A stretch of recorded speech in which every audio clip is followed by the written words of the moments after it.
Hello everybody, welcome back to the workshop. So it's Roy here again with another pro tip for you. This one again is around some chasing or engraving work, if you will. So the pro tip that I want to offer you today is about your stance at stuff. And I just kind of noticed this as I was working on this job that I have horrible form, okay?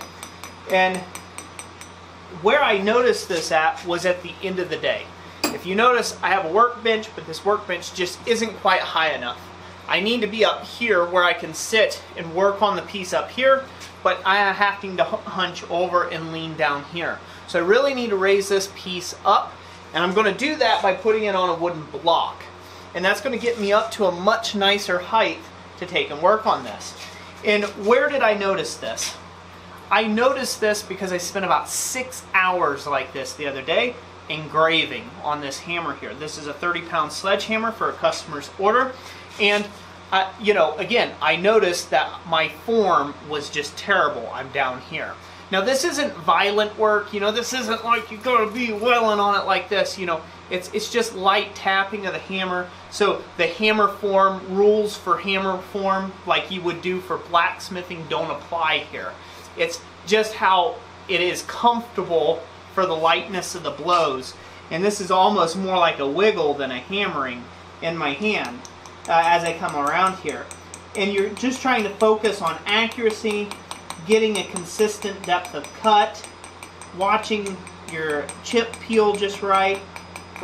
There's a lot of stuff that's going on right here that I'm looking for. Well, so focused, so intensely focused of doing this design that I didn't pay attention to that I was stooped over for nearly 6 hours. And when I quit for the day, let me tell you, my back was just destroyed yesterday. And in fact, it took me most of today to recover from that. So, proper hammer form, proper control, just having proper form in general is a good ideal no matter what you're doing. The same rules apply. When you're at the anvil, you want to be standing straight upright, you want to be hunched over. Same thing when you're doing decorative work, you need to bring the work up to you, or you need to sit down and come down to the work. So before I let you go here, there's another thing. Quick tip on that. If you getting 2 tips for 1. If you are taking and doing this type of work, engraving work, you need to be able to move. You need to be able to shift your body around the piece, and you need to be able to move the piece. It is a lot easier, therefore, to do it while standing upright and up straight.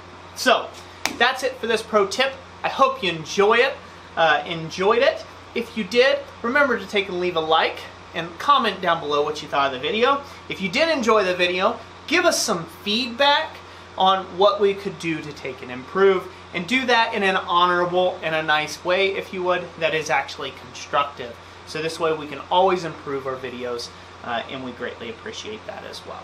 So that's it for today. God bless you all, and as always, we'll catch you on the next one.